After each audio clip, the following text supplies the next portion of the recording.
Our speaker was born and raised in St. Louis, Missouri. The daughter of a sheet metal worker, she learned early that the value of hard work and patriotism meant something. She worked her way through Blackburn College in Illinois, and she completed a bachelor's degree in biochemistry. In 1966, she enlisted in the U.S. Army and was trained as a Russian linguist. It was there that she met her husband, a Russian language instructor in the U.S. Navy. And after a traumatic injury that led to a total hip replacement, she was honorably discharged with a service-connected disability, and she moved to North Florida. She received her Juris Doctorate degree from the University of Florida, Levin College of Law in 2003. She began to work in the State Attorney General's office in the 3rd Judicial Circuit in Florida. And as she was a legal intern, she ended up with 10 jury trials that she was deeply involved in. In 2006, they adopted a son that they named Colton, and she also began teaching constitutional law and doing more work in the area of constitutional law. She left the State Attorney General's office to work for the Gibbs Law Firm, a constitutional law firm representing the First Amendment rights of religious freedom and free speech. In 2009, she returned to the State's Attorney General office, and while working there, she gained the respect of many people in law enforcement, public defenders, and judges and community leaders because of her knowledge and her work on explaining and supporting the Constitution. Except one person. And basically what happened there, she went out to speak, and she spoke to a large Tea Party group, and apparently the word got out. And when she turned up for work the next week, the department head came up to her and said that they really didn't like her doing this. She was legitimizing right-wing fringe group and suggested that discussing a desire for less government, smaller budgets was an ethical violation as it meant advocating against the state of Florida. It just so happens that we were running for government at that time, was running on a platform with less government and less spending. She decided that because of her principles and her character, that she wasn't going to be bought off a paycheck. So she disassociated herself with the state of Florida and that department head, and in essence went out on her own after that, traveling throughout the country, speaking to inform people on the Constitution through her talk called The Roots of Liberty. I'm proud to present to you Kris Hall to speak on her talk on the roots of the Constitution, and she does have her follow-up material here that she'll tell you a little more about it. So let's give a hand to Kris Hall.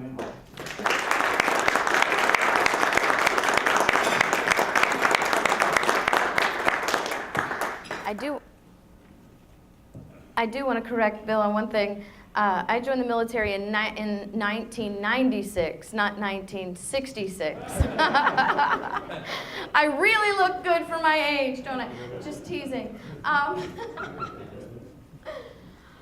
am so privileged to be here. It is an honor for me to be here. This is what I do now. I travel around the country last year, and I do want to introduce my friend Janet. She's hiding over there in the corner. I could not do what I do without her. She handles all my scheduling. I taught 265 meetings last year in 22 states. Wow. I can't schedule that by myself. As a matter of fact, people ask me all the time, are you going to be here? Are you going to be there? And I always say, I have no idea. Ask Janet. At 265 meetings in 22 states in 1 year, I don't know where I'm going to be next week until Janet sends me the email and tells me where I'm going to be. And so I am very privileged to be able to do this. I believe that God has given me a call, and I am honored to have the ability to answer that call. We stepped out by faith. Now what I do is I travel around the country and I teach people things that have been taught wrong for a very, very long time. We have not taught the truth about the Constitution in decades. And even worse than that, we have taught lots of things that simply are not true. And we've got to go about correcting these errors. Because I don't know if you realized it or not. But we currently have generations of young people already living who will never know anything but government invasion of their privacy, of their persons, their houses, their papers, and their effects. They know now that is normal for them now. Because you know what? I'm about personal responsibility. I spoke last night. Did anybody hear me last night? All right. So I knew that Kirk had, but somebody else is here as well. I'm a very plain speaker. I don't dance around issues. I don't mince words. As a matter of fact, my husband teases me and says I don't have a diplomatic bone in my body, which is probably why I haven't run for office. But you see, I don't think we have time for that. I think that we are at the precipice. I believe that there are already people falling over the edge. And we should be about screaming the truth and building barriers to stop that from happening. So I have taught Supreme Court justices on the state level. I have taught men and women with PhD degrees in political science, in American history, and sociology. And every one of them have come to me after my lectures and said, I learned more from you in the first hour than I did in my entire education. Now, I don't think that that is in any way lifting me up. I think that's a direct indictment of our educational system. So I feel privileged and honored to be able to bring people across the country the truth. And as a matter of fact, of all those meetings last year, 22 of those meetings were on high school and college campuses. And we're probably going to exceed that number before the first 6 months of this year. So I'm very excited about bringing the truth to our young people. And so I'm not just simply a lecturer. I do require, or at least ask, for some audience participation. So I'm going to be asking you some questions as we go along. And I want you to feel free to respond without raising your hand. Don't be shy. Now what I'm going to do is I'm first going to ask you a question. Now if you heard me speak last night or you've heard me speak before, you can't answer my questions, okay? Because that's cheating because you learned it from me. I want you to tell me, someone tell me, what year did women get the right to vote in America?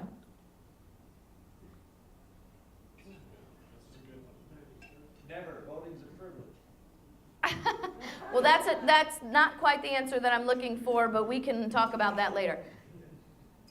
Anybody? 1920?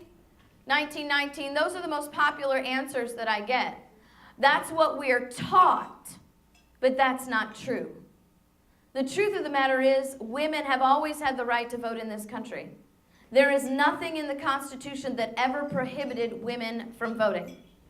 Women voted in this country until 1807, when corrupt politicians on the state level got together to figure out who they wanted to vote and who they didn't want to vote, not just women, so they could consolidate power unto themselves. You see, that 1920 date, that 1919 date, refers to the women's suffrage movement. And all you have to do to know what I'm teaching you is the truth is go read the 19th Amendment. Because the 19th Amendment does not establish the right of women to vote. It recognizes that that already exists and says that it cannot be taken away. See, voting is a state issue.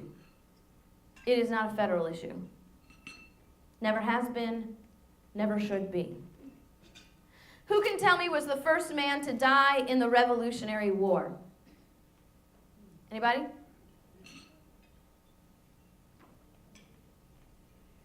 His name is Crispus Attucks. He's a black man. He was a freed slave that had become a whaler for the merchant marines. He was on ship at dock one day, heard an alarm go off on his ship, ran up deck to put out the fire. Because that's what an alarm meant when you're on the ship. Only to find out there was no fire, but that his own government had picked up arms against his own people. Crispus Attucks ran back below deck, got 55 of his shipmates came out and died so that we could have liberty today. Now there's a poem I want to read to you about Crispus Attucks that was written in his day by a man named John Boyle O'Reilly. It says, honor to Crispus Attucks, who was leader and voice that day, the first to defy and the first to die with maverick car and gray. Call it riot or revolution, his hand first clenched at the crown. His feet were the first in perilous place to pull the king's flag down. His breast was the first one rent apart, that liberty's stream might flow. For our freedom now and forever, his head was first laid low. Call it riot or revolution, or mob or crowd as you may, such deaths have been seed of nations. Such lives shall be honored for aye. Raise your hand if this is the first time you have ever heard of Crispus Attucks. Leave it up for a second. I want you to look around. Do you think we're doing a very good job of honoring Crispus Attucks forever? Raise your hand if you've ever heard of a man named Ned Hector. Ned Hector was another freed slave who fought in the battles of Brandywine and Germantown. When his unit was given the order to retreat, he refused. He said, "The enemy shall not have my team. I will save the horses or perish myself."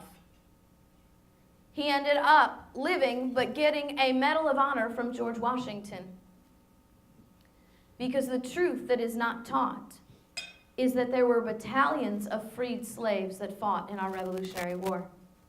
There were provisions within the states that said if you are a slave and you want to fight against the king in the name of liberty, you are automatically a free man forever. And we don't honor them. We don't give them their due. We don't even have the opportunity to think about this seriously. Think about this for just a minute. There are some men that gave their only free breath so that you and I could have liberty today. To me, racism is denying those men their honor and place in history. But we do that to continue a history invented by those whose only purpose is to undermine and destroy the Constitution. Because you see, if you teach the truth about our history, if you teach the truth about our Constitution, then it defeats the lies right off the face. Number one, you cannot teach that liberty was won and the Constitution was written by a bunch of rich white guys who hated everybody but themselves and their money. Because the truth defies that. You cannot teach that the principles in the Constitution were invented in 1776 and that the Constitution itself was written in 1787. You cannot teach that because the truth defies that. You see, it took 700 years to write our Constitution.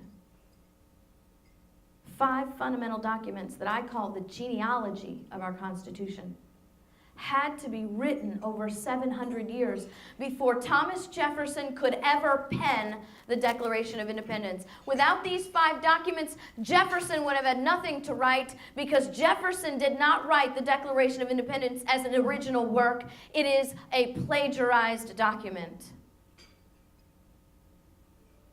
But we don't know that because we don't teach the truth anymore. Patrick Henry said, "I have but one lamp by which my feet are guided, and that is the lamp of experience. I know no way to judge the future but by the past." Alexander Hamilton said, "Experience is the oracle of truth, and where its responses are unequivocal, they ought to be held to be sacred and conclusive." Ever heard of a guy named Solomon? He said, "There's nothing new under the sun." But yet we are taught that those who do not know their history are doomed to repeat it. The truth of the matter is, history always repeats itself. Patrick Henry said, "History is the only way you can know what's coming down your road. Human nature never changes." The truth of the matter is, those who do not know their history are doomed to repeat its mistakes. And I'm going to take you through this historical journey, this 700 years, so you can see just how I'm going to tell you just how stunningly and precisely we have repeated the mistakes of our past. There will be moments where you're just going to shake your head. There's going to be moments where you're going to prop your head up so it doesn't hit the table. But I'm going to challenge you with some things that you've thought to be true your whole life that simply are not so. So I want you to be open to this truth. Because sometimes when our foundation is challenged, we get a little nervous about that. We are never going to learn from our mistakes until we understand what those mistakes are. And if you cannot define your liberty, you cannot defend it. But if you cannot define tyranny, you can't defeat it. Tyranny today has no particular party affiliation. I am particularly criticized because I pick on the Republicans quite a bit.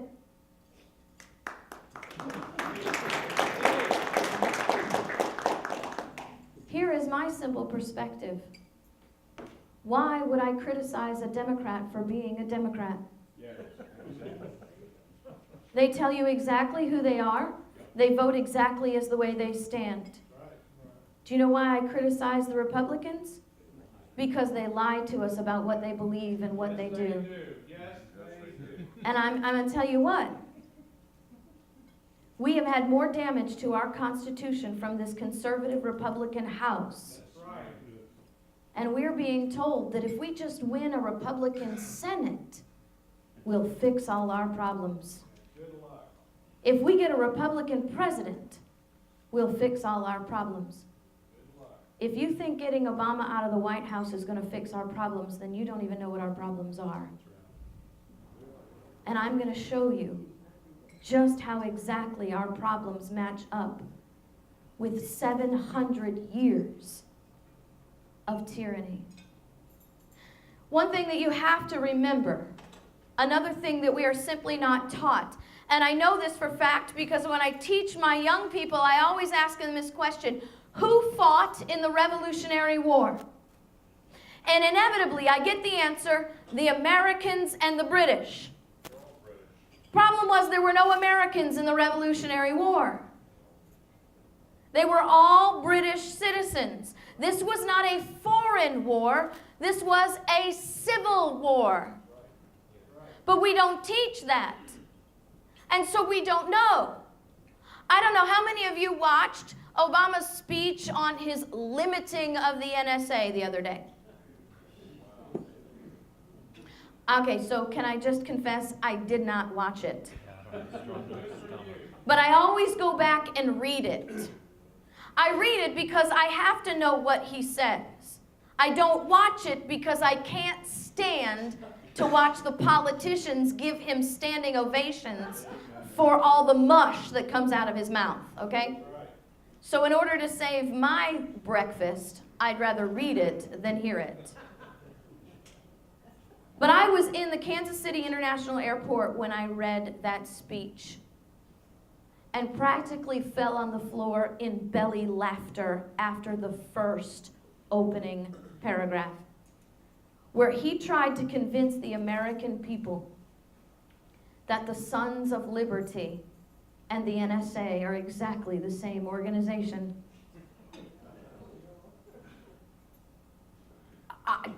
Speechless. Problem is, we have generations of people that have been brainwashed in our progressive education system that very few people really even noticed the magnitude of that lie. So I actually went back and wrote an article about it. I have a website, which is my name, krisannehall.com, KrisAnnehall.com. Kris with a K and with an E, hall.com. And I have an article on there that I wrote on the airplane after I read that speech called "The Government Revision of History Debunked." And I'm hoping that we will get that out. But you see, we have to realize that in 1776, we were British citizens, subject to British law. Now, even Thomas Paine said in Common Sense that in their day, they were still the melting pot. People from all over Europe. But the minute they stepped foot on the colonies, they became subject to British law. And the minute they set up residence, they became citizens and subject to the Crown of Great Britain. Just like if you drive to Oklahoma, are you not subject to Oklahoma law? If you move from Texas and put your home in Oklahoma, are you now not a citizen of Oklahoma and not a citizen of Texas? That's the same way it worked back then. Subject to British law, which means you're subject to a king. Because in 1776, Great Britain was a kingdom. Now, one of the things that we have lost sight of in this country is what exactly is the difference between a kingdom and a republic. These simple definitions I have found are the biggest stumbling blocks for our conservative movements. Because remember, if you cannot define it, you cannot defend it. And if you cannot define it, you cannot defeat it. So let's go through this very quickly. A kingdom is a government where the king holds all the power and hands out the rights to the people as he sees fit. Now, I want you to think about this now. If the king holds all the power and hands out all the rights as he sees fit, he can hand them out, but he can also take them away.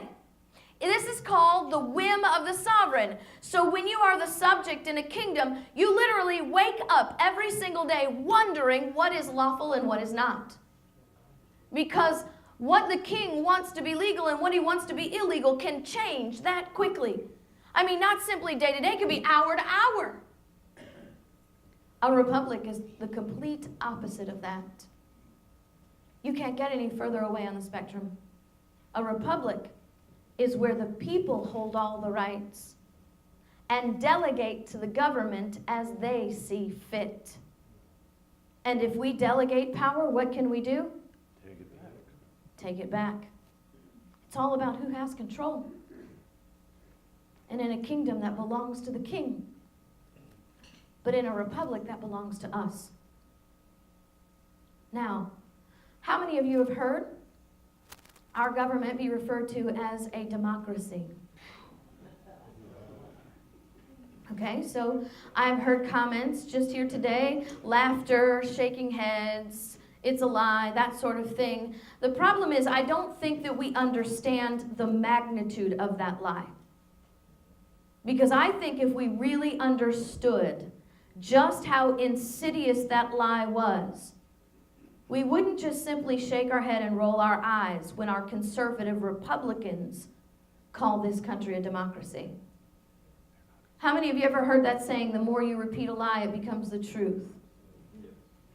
We allow them to repeat a lie so often that we have raised generations of children believing, and adults now, children who are now adults who believe that there is no difference between a democracy and a republic.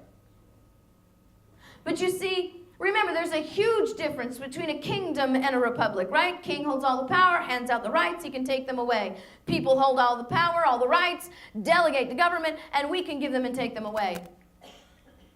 There's a big difference between a kingdom and a republic. But there really is no difference between a democracy and a kingdom. You see, the really only difference between a democracy and a kingdom is who holds the power. In a kingdom, it's just the king. In a democracy, it's the mob. Jefferson said despotism in the hands of one is no different than despotism in the hands of 174. Because the mob is fickle, and mobs are generally stupid. And you want your rights to be linked to an ignorant mob. That's what a democracy does. And the thing that frustrates me more is this infiltration of this lie has infected our minority groups greater than the other groups. And if I were I guess technically I am in a minority, I would be more offended by this country being called a democracy than somebody who is not in the minority. Because you see, in a democracy, the minority never has any rights or any privileges unless the majority says so. And if they have them today, they may not have them tomorrow because it's whatever the mob wants. You see, if we had been a democracy, the civil rights movement would have failed. If we had been a democracy, there'd have been no women's suffrage movement, because the minority is always subject to the majority. Only in a republic can a minority have a society-changing voice. And so if we understood that becoming a democracy means we're becoming a kingdom again, we might fight that a little bit harder, don't you think? Well, in 1776, Great Britain is a kingdom, but they're a different kind of kingdom. I'm going to take you to 1045, where our history lesson begins. And in 1045, Great Britain is a kingdom, but a different kind of kingdom. They have a king. The king has all the rights, takes them away as he pleases. He's subject to the whim. He has the power of the whim of the sovereign, with one exception. Great Britain has common law. A common set of laws based on common social standards, commonly known by all people. And in theory, it's supposed to be commonly enforced on all classes. Raise your hand if you think it worked out that way. That was how it was supposed to work, right? But it doesn't. But think about this. Common law established that every day some things are always right and some things are always wrong. And if some things are always right and some things are always wrong, that must mean there are some things the king cannot do, right? This is called a limited monarchy. Great Britain is a limited monarchy. The king in 1045 is a man named Edward the Confessor. Now, history records Edward as being a generous king. And as a generous king, he is granted a right to the people to meet with their barons and lords twice a year. Now, the barons and lords can be loosely equated to our legislators because they had some lawmaking capability and they had direct access and input to the king. And so what Edward is doing is literally sowing the seeds of representation in the hearts and the minds and the souls of the British people, giving them this understanding that it feels really good to have input in their government. Because you see, the idea is they're going to meet with their barons and lords, tell them the things that they like about the government and the things that they don't like about the government. And then the barons and lords are going to take the suggestions of the people to the king. Now, what do you suppose the king is going to do with the suggestions of the people? Whatever he wants. Whatever he wants, right? He may pay attention to them, he may ignore them. Are kings elected? Are kings appointed? No, kings are on the throne by a principle called divine right. Divine right teaches that God makes kings by birthing men in certain families and birthing them in certain birth orders. So even if you're in the right family to be king and you're the fourth born of 4 sons, you got to have 3 brothers die before you get to be king. So this divine right says God makes kings, which means kings only have to answer to God. They don't answer to the people. They don't care what the people want. But the people are getting this understanding. And this is not a history lesson about how governments wake up and realize they should be republics rather than kingdoms. Because I hope you realize that every government on the planet wants to be a kingdom. Every government wants to be a kingdom. That is the natural progression of governments, to gather more and more power unto themselves. As a matter of fact, that is the struggle throughout history. Government wanting more power, people wanting more liberty, because the more power government has, the less liberty people have. This tug of war was the very birthing movement of our liberty nation. So how many of you are frustrated with all the power that's being consolidated into Washington, D.C.? Right? Can I tell you what our federal government is doing is perfectly natural? We should be expecting that from them. That's why our framers over and over again and multiple times said, don't ever trust government, because government wants power. But you know what's unnatural about our country today? We're not pulling back. We're not engaging in that tug of war. It's a one-ended tug. Edward, the year is 1065. Edward is about to die.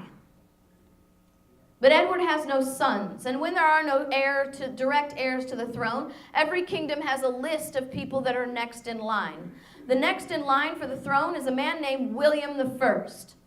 Now, William I knows he's supposed to be king. Edward has contacted William. Problem is, the people of Great Britain do not want William I to be king of Great Britain because he is not from Great Britain. He is in Normandy. And the people of Great Britain understand that if you get a foreign king, you never know what you're going to get.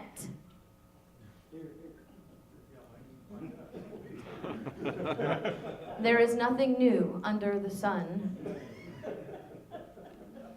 So the British people hatch out this plan to appoint a man named Harold to be king of Great Britain.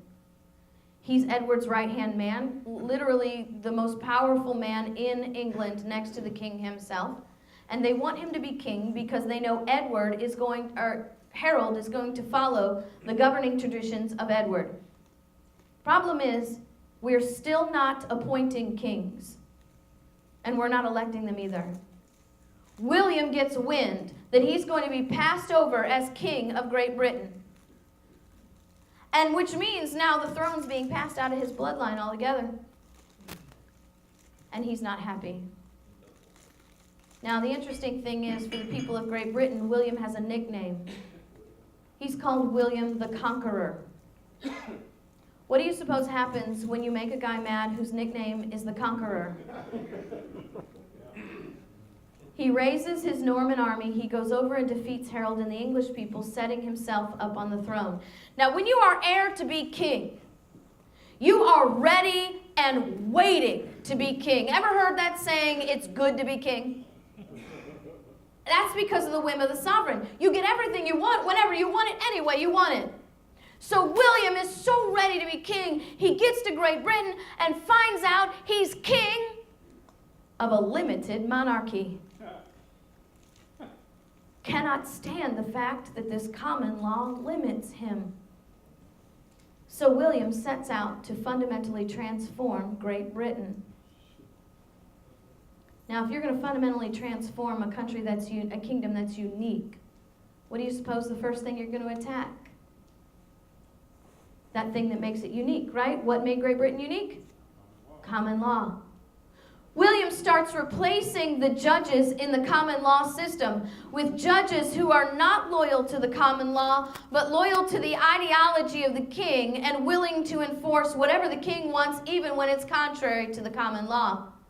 He starts using those judges to enforce his foreign law on the people of Great Britain, contrary to their common law.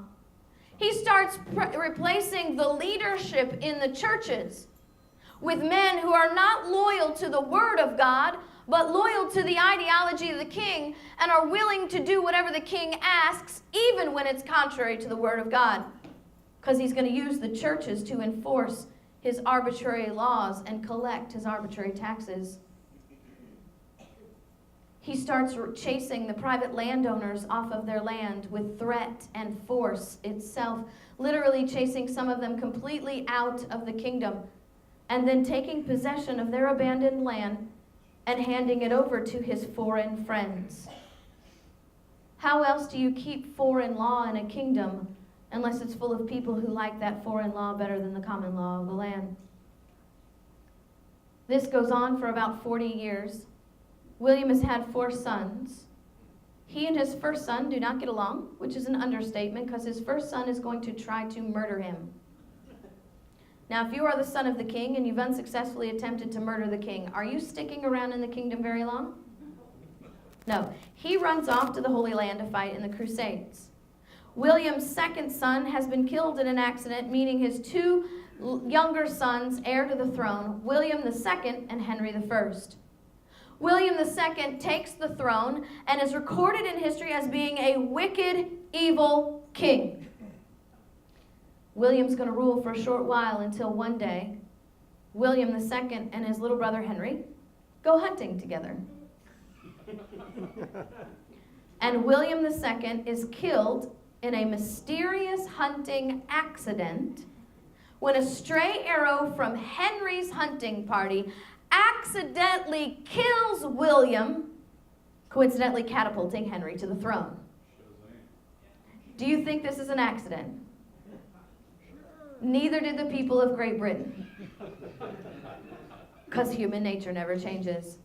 The interesting thing is that this is a kingdom, right? And not a republic. When you are unhappy with a king, you don't start a recall petition and you don't find a candidate to run against him. Your only option is revolution and chopping off heads.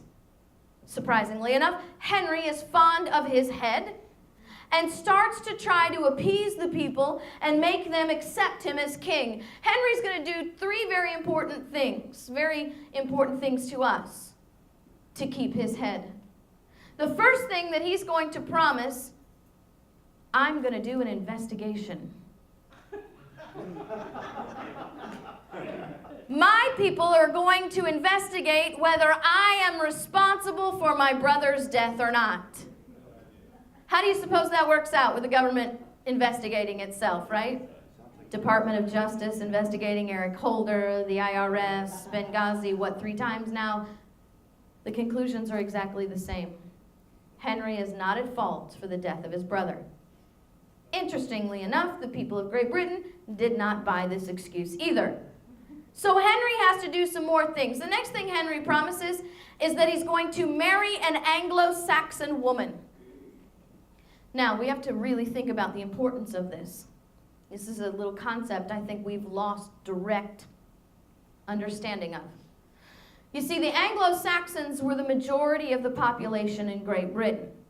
And Henry and his advisors have figured out that they could appease the majority of the people by giving them representation on the throne. So think about this. If you're Anglo-Saxon and you now have an Anglo-Saxon queen, you have to know that she is going to favor your people above everyone else, right? She's not going to let bad things happen to the Anglo-Saxons, and she's going to let good things happen to the Anglo-Saxons because those are her people. And so what Henry and his advisors have figured out, we can pacify the majority of the people with the expectation of what the government is going to give to them. The last thing that Henry does is the most important. Remember those 5 documents that I told you, that genealogy? Henry signs the very first document in that line of genealogy. It's called the 1100 Charter of Liberties. The 1100 Charter of Liberties, Henry makes a promise that kings will no longer be evil and oppressive, ever again. He makes a list of 14 things that kings can no longer do because if they do them, they will be evil and oppressive. Now, I find that list very interesting because I think that it's a really good litmus test as to what an evil and oppressive government looks like. I mean, I think if a king in 1100 is saying this is evil and oppressive, that might be a pretty good indication, right? So Henry says, if any of my baron or earls shall die, his heirs shall not be forced to purchase their inheritance, but shall retrieve it through force of law and custom. Because Henry has identified that when the government requires you to purchase your inheritance from the government before you can receive it, that's an evil and oppressive government. It's called inheritance tax, right? How is it that Henry in 1100, a king with no obligation to the people whatsoever, identifies that inheritance tax is evil and oppressive, and our government today, even our conservatives, call it revenue? Henry also says that if any of my barons should commit a crime, he shall not bind himself to the crown, as was done in the time of my father and brother, but shall stand for the crime as the law demands and make the amends that are appropriate. Because even Henry knew that when the men who make the laws consider themselves above the law, that's a good indication you have an evil and oppressive government. Can you fill in the blank there? How about Eric Holder? Now, you heard a little bit of my background. I was a prosecutor involved and a defense attorney involved in criminal law for over a decade. How many of you watched the Fast and Furious hearings? I watched them from a criminal perspective. And I can guarantee you 3 things. Guarantee number 1, you and I did not see all the evidence that Congress had against Eric Holder. That is a prosecutorial fact. Guarantee number 2, of the evidence that we did see, if they had that evidence against me, I would not be getting a finger wagging from Congress. I would be under a federal prison, because in this country, when you aid and abet a murder, then you are called a principal to that murder. Am I right? Yes. You are called a principal to that murder, which makes you guilty of that murder as if you had pulled the trigger itself. And according to the evidence, Eric Holder is a murderer. What did we do to Eric Holder? We had a hearing. We had a congressional hearing. Which brings me to guarantee number 3. What did we do to Eric Holder? Well, 255 House members, 14 Democrats crossed the fence to find Eric Holder guilty of criminal contempt. That's what we got. But they did nothing. When was the last time you read Article 2, Section 4 of the Constitution? Article 2, Section 4 of the Constitution is the impeachment clause. It is a directive to Congress that they shall remove from office the president, the vice president, and a third class of people we always seem to forget called all civil officers. They shall remove from office the president, the vice president, and all civil officers for what? There's a list of things that include high crimes and misdemeanors. Isn't contempt a misdemeanor? Isn't Eric Holder a civil officer? Article 2, Section 4 of the Constitution demands, through that word shall, requires, it's a no-brainer, there are no options, it must be immediately done, that Eric Holder be removed from office. But you see, 255 of our representatives found him guilty of a crime. But 255 of our representatives have declared openly and boldly that the men who make the laws are above the law because they refuse to impeach him. Guarantee number 3. Every single congressional hearing that we have ever had or ever will have is nothing more than a dog and pony show, so that your representative can stand up and huff and puff and look real tough and get sound bites for his next election. Because if he really believed what he said, Eric Holder would be impeached today because the Congress demands it. But you know what else that proves to us? That even our conservative Republican House feels themselves above the Constitution because they can defy Article 2, Section 4. Good news is, there's House Resolution 411, Articles of Impeachment for Eric Holder. 255 House members found him guilty of criminal contempt. How many co-signers do you think H.R. 411 has? 20. Now you can go to my website, again, krisannhall.com. I've written an open letter that you can send to your representative and demand that he support the impeachment of Eric Holder. But I guarantee you're going to get one of 2 things. Well, you know, I really support this and we'll be watching this and we'll wait for a vote. You want to say to them, no, we don't want you to wait for a vote. We want you to co-sign. Because if you can have the nerve to call him a criminal, then you must obey the law. Let me ask you something. I'm going to give you a scenario.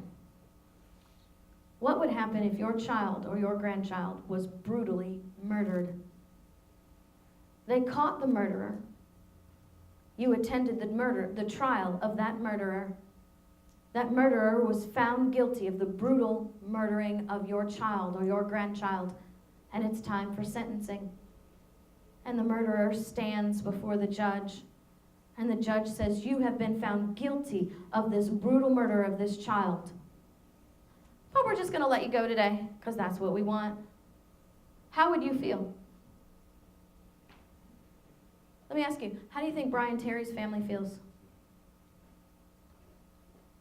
And that's what your congressman is willing to uphold if they will not impeach Eric Holder. Not only that, it establishes a very dangerous precedent. It tells this administration, a very, very dangerous administration, that our Congress is irrelevant and impotent and that there is nothing that they can't do. Now, Henry signs this 1100 Charter of Liberties. He's not interested in liberty. He's interested in keeping his head. But he cannot deny, and neither can the kings in the future deny, that this promise has been made and it is binding. And the people of Great Britain are going to need this 100 years later. Because in 100 years, history is going to record that Great Britain is going to have one of the most evil and oppressive kings that they will ever know. His name is John. John is a massive taxation king. And John, if you cannot pay your taxes in John's kingdom, he's going to arrest you. He's going to imprison you. He's going to mutilate you. Hands, feet, ears, tongues cut out simply because you cannot pay your taxes. And then if you're lucky, you're executed. They said he was ruthless and vicious with his tax collection. You guys know John, by the way. You probably don't realize it. You ever heard of a guy named Robin Hood? That's the king in the Robin Hood story. Somebody tell me, what is Robin Hood's claim to fame? Rob from the rich and give to the poor. That's what we're taught, but that's not true. Robin Hood was not robbing from the rich to give to the poor. Robin Hood was taking from the king and the crown the money that had been stolen from the people through oppressive and unconstitutional taxation. He's returning it to the people so they could literally live. Robin Hood is not putting everybody on equal financial footing. He's giving people their lives back. He's not a socialist, he's a liberty fighter. Interestingly enough, murdering people for not paying their taxes was not enough to bring a revolution in Great Britain. Because history proves this to be true. When societies are only focused on economics, only focused on balanced budgets, job numbers, remember all those promises of things that they can have. Tyrants will always be able to trickle down just enough to make them happy slaves. Good news is tyrants always commit a fundamental error. They get power drunk, thinking they can do anything they want and the people will do nothing. John commits his fundamental error. The people of Great Britain have chosen a man named Stephen Langton to be their archbishop, and John steps up and says, I don't like this guy. I'm going to pick who the leader of your church is going to be. But John has forgotten already about the 1100 Charter of Liberties, because the very first promise that Henry makes is that the church will be wholly free from government intrusion. That should sound familiar to you, right? Separation of church and state. Thomas Jefferson did not invent that.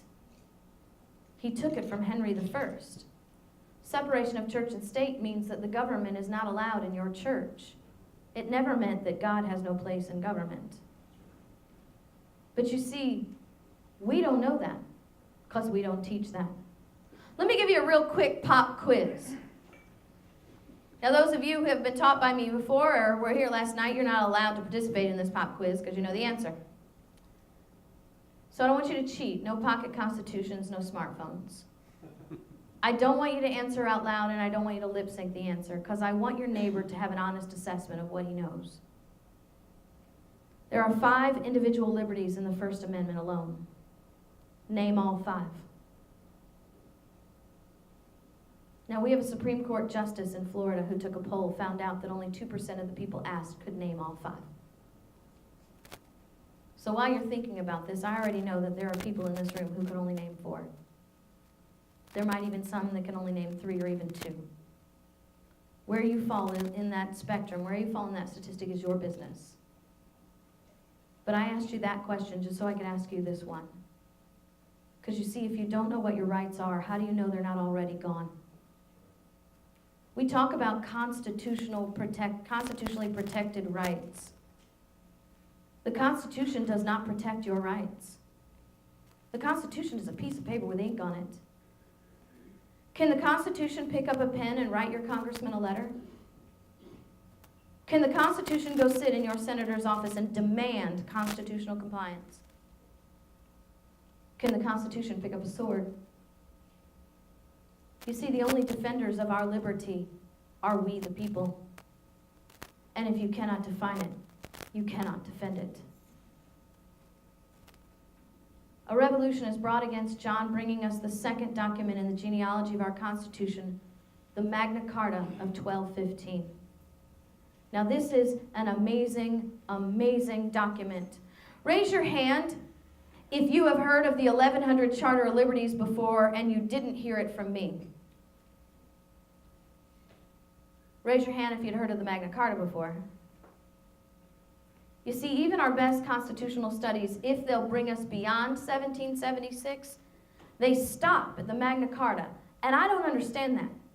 Because you see, we have to be figuring out something very, very important. We have got to be figuring out why centuries of people who lived as subjects to the king one day decided they no longer wanted to be subjects, but wanted to be free men in a republic. That is not something that happens overnight. That is not an epiphany. That is a learning progress. How many of you have, like the man, I think he just left, but or someone here said, I had an awakening.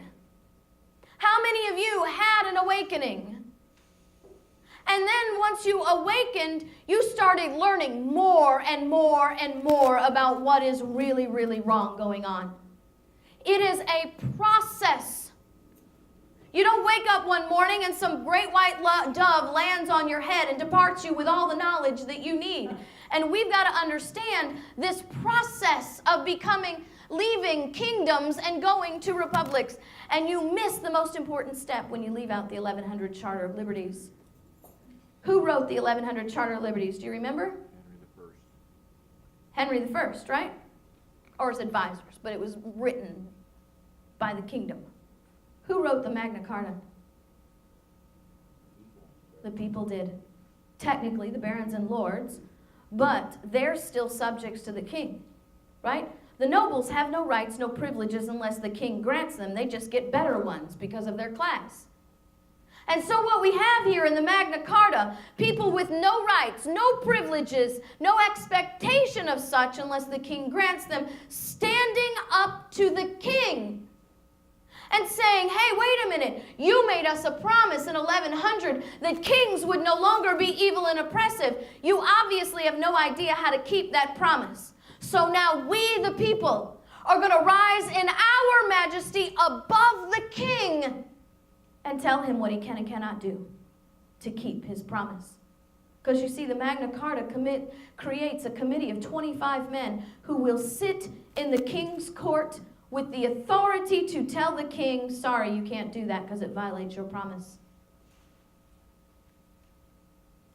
No taxation without representation. Clauses 39 and 40 of the Magna Carta are the seeds to our due process clause. Our 5th, 6th, 7th, and 8th amendments come from clauses 39 and 40 in the Magna Carta. We did not invent them, we inherited them. Clause 61 of the Magna Carta recognizes the right of the people to petition the government of their grievances. That should sound familiar. That's the 5th aspect of our First Amendment, the one that everybody always forgets, right? Freedom of religion, freedom of speech, freedom of press, the freedom to assemble, and the freedom to redress the government of our grievances. Let me help you remember that 5th one. It simply means you have the freedom to complain.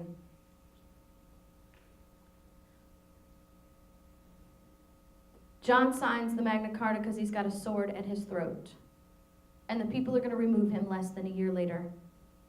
But kings being ruled by the people is not going to go over well. And they're now going to have to fight for 400 years to maintain this control and get any greater protections. So we'll fast forward to 1625. The king is Charles I. Charles I is described as being a massive spending king. History records that Charles likes to romp about Europe spending on his every whim and fancy. I don't know if they played golf back then, but if they did, I'm sure that was a habit that he liked a lot. Whose money was he spending?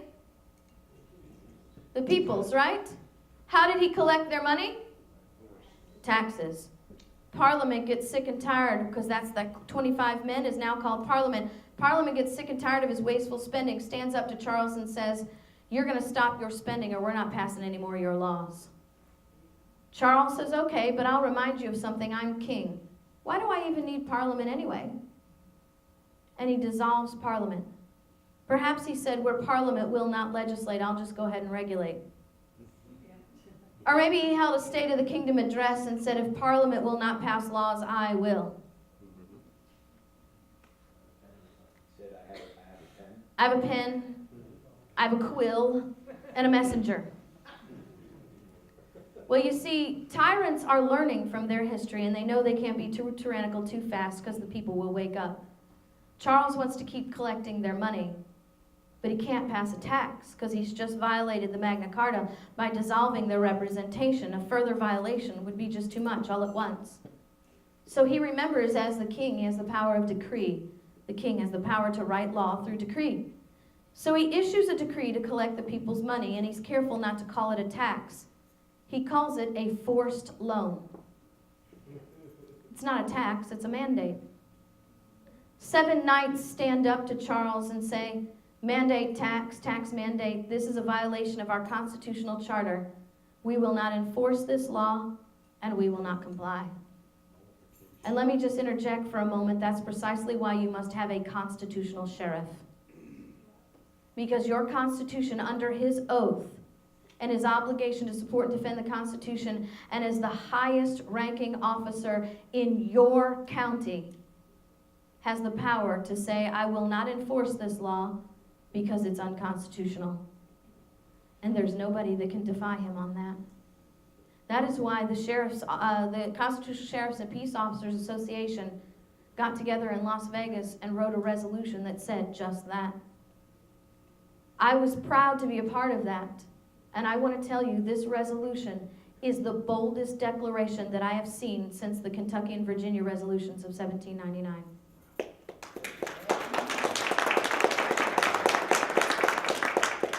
Charles arrests these knights and throws them in prison, denies them their due process, and they die there. But the third document to our genealogy is birthed from a revolution called the Petition of Right of 1628. The Petition of Right of 1628 is a list of grievances against Charles on how he's violated the Magna Carta and broken the promise of the 1100 Charter of Liberties.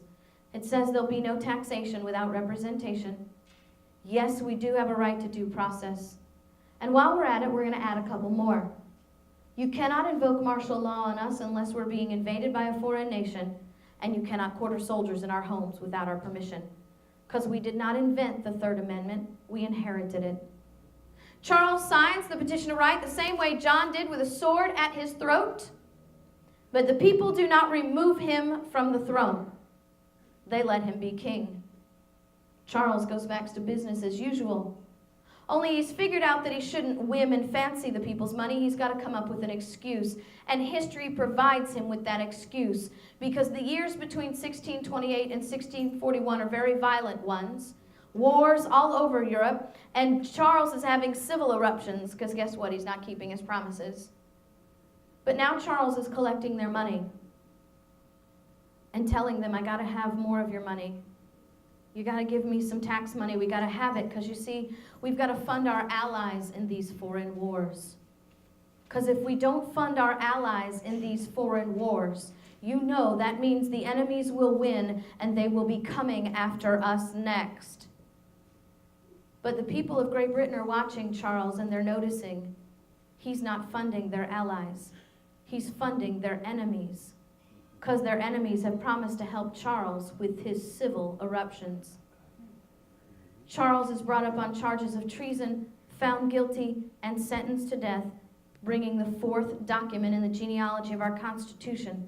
It's called the Grand Remonstrance of 1641. This Grand Remonstrance of 1641 is so amazing. These people in 1641 get it. They say the root of all this mischief we find to be a malignant and pernicious design, subverting the fundamental laws and liberties of this kingdom. They're literally saying to us, we have been watching tyrants now for 600 years, and we're noticing a pattern. Same bag of tricks over and over and over again. This bag of tricks, are you ready? The wicked evil plan to destroy liberty, corruption of the court system, infiltration of foreign law, diminishing property rights of the people, the government taking control of the church to manipulate the people, removing the people from the gold and silver standard, creating brass fiat money to manipulate the economy, and disarming the people while the government remained armed. The malignant and pernicious design, as identified in 1641. Now, most of your progressives want you and me to believe that we are so technologically advanced, ergo we are so intellectually advanced, that we are so much smarter than we were back then, and since we're so much smarter now, we can reinvent the Constitution by simply redefining the words.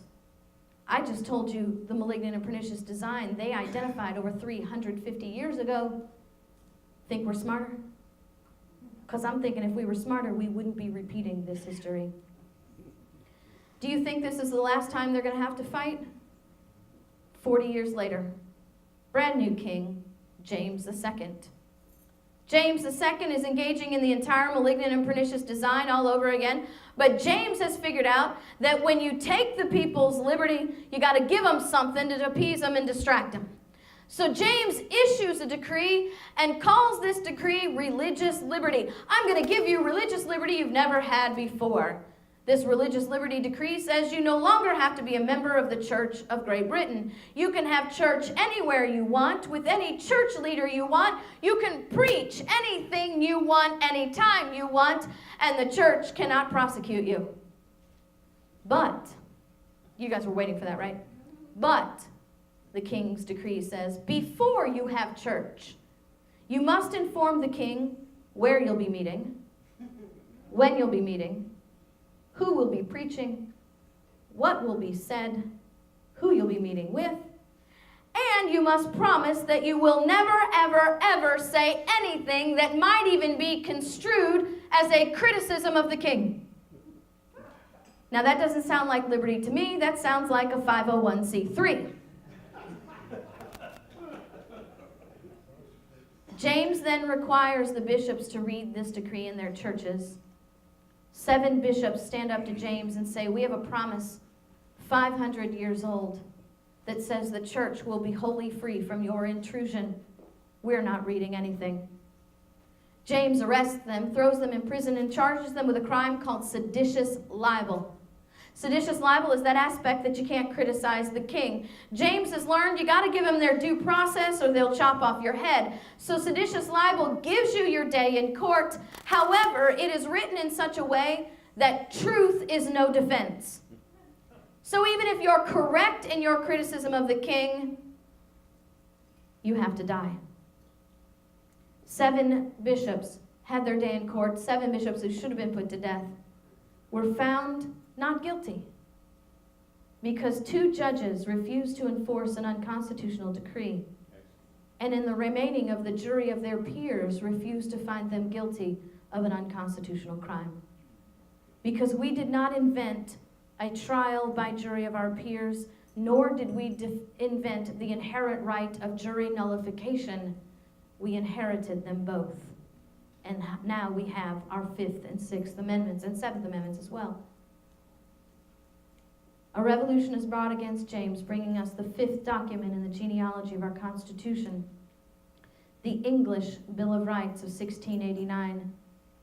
This document reads, the late King James II, by the assistance of evil judges, counselors, and ministers employed by him, did endeavor to subvert and extirpate the laws and liberties of our kingdom. Now that word extirpate, I had to look up in the dictionary. It means to completely destroy. So what they're saying James was doing in 1688 was completely destroying liberty. You need to go read that list. It's going to be very familiar to you. I'm going to share one with you. James, they said, was completely destroying liberty by writing law, overturning law, and setting aside law when that was the sole duty and privilege of Parliament in the legislative branch. Because you see, we did not invent separation of powers. We inherited them. And apparently in 1688, they understood that executive orders were the complete destruction of liberty. So I'm wondering, what in the world is wrong with Congress today? Now, do you think this is the last time they're going to have to fight?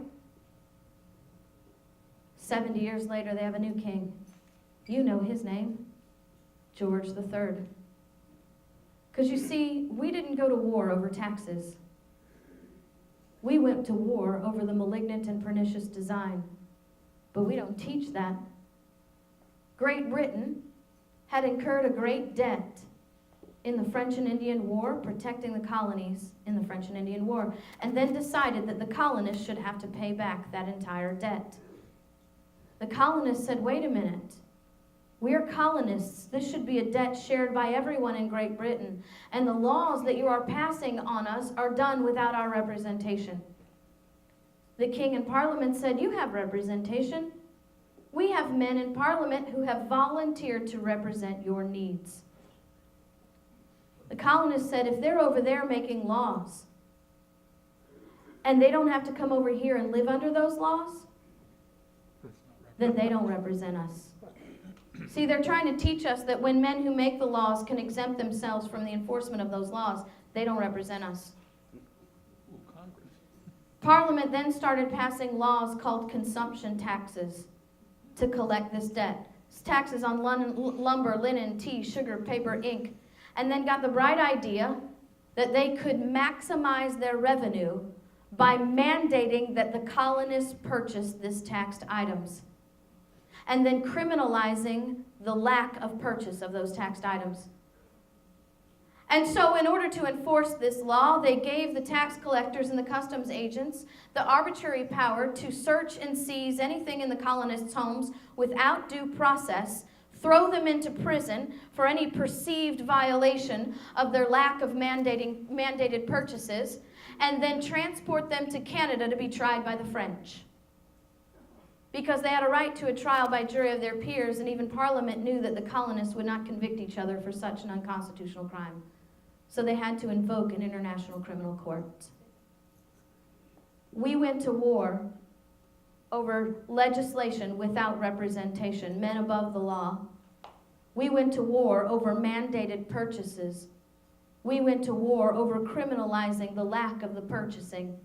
We went to war over a denial of due process, search and seizures of people's property, and imprisonment without due process, and the invoking of international criminal courts. Not taxes. The tea that went in the harbor was the East India Trading Company tea, not by accident or random selection, but on purpose, because that was the government-mandated tea. They were not yelling taxed enough already. They were yelling tyrannized enough already. And those who do not know their history are doomed to repeat its mistakes. We have got to abandon this prosperity focus in this country and start picking up a posterity focus. Amen. Liberty is a gift that you have to give and pay forward to future generations. You and I didn't do anything to have the right to sit here today. That was paid for by the blood of men and women who came before us. But the liberty that we squander today is not our own. It belongs to the future generations. And if we don't get our act together, and I mean 30 seconds ago, and start getting off our tails, stop complaining, and start working to turn this ship around, we are going to condemn our children to buy back a gift that was supposed to be purchased by us. And history says they will not do it at the ballot box. They will do it with their blood.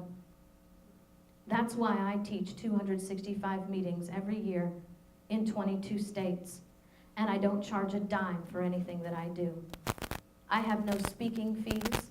I have no requirement for reimbursement or travel or accommodation because I don't want any single group on this planet to have an excuse to not invite me to come and teach the truth. We stepped out by faith, and I want to tell you something, God is faithful. We have never begged for bread. We have never missed a mortgage payment. I have clothes on my back, and my child is homeschooled.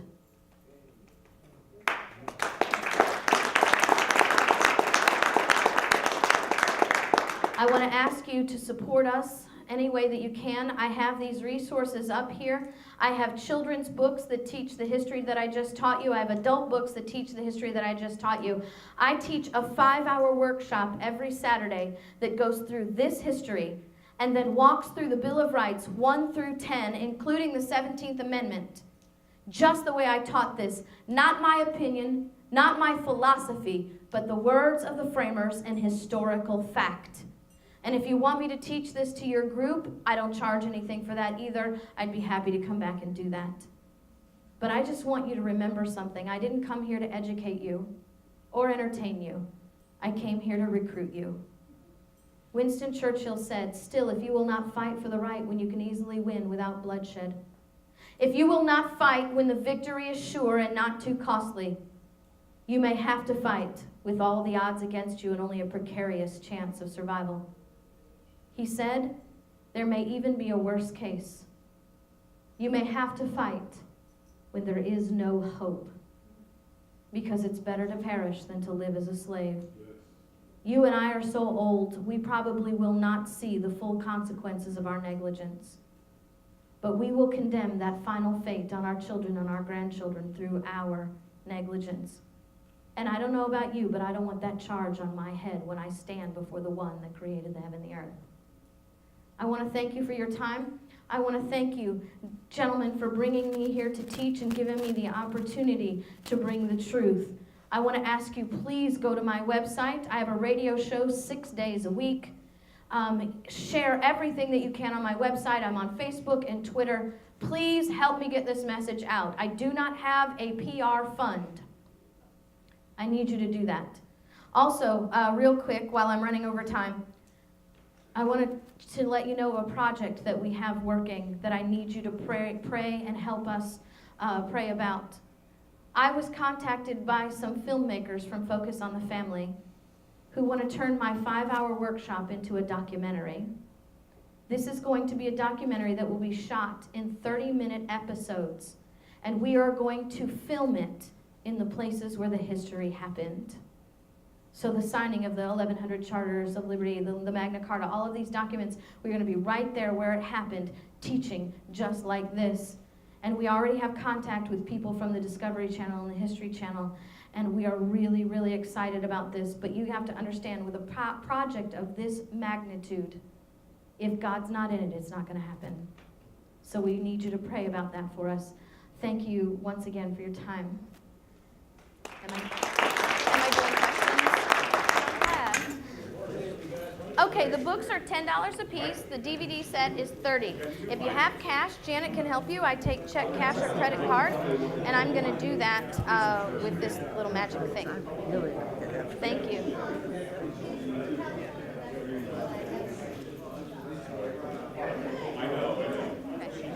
Okay. All right, so this book is the adult version of the history that I just taught you. This book is the history for middle school and high school students, plus it has chapters on framers and founders. This book is the history book for elementary and younger. And this book is the plan on how to restore America back to its foundational principles, the 10 suggestions on things that have worked through history that we can pick up again and do again. The DVD set is my entire 5-hour workshop, and I'll grab some more out of the box if you need them. Oh, okay. And ma'am, All right. HOW73 @gmail.com.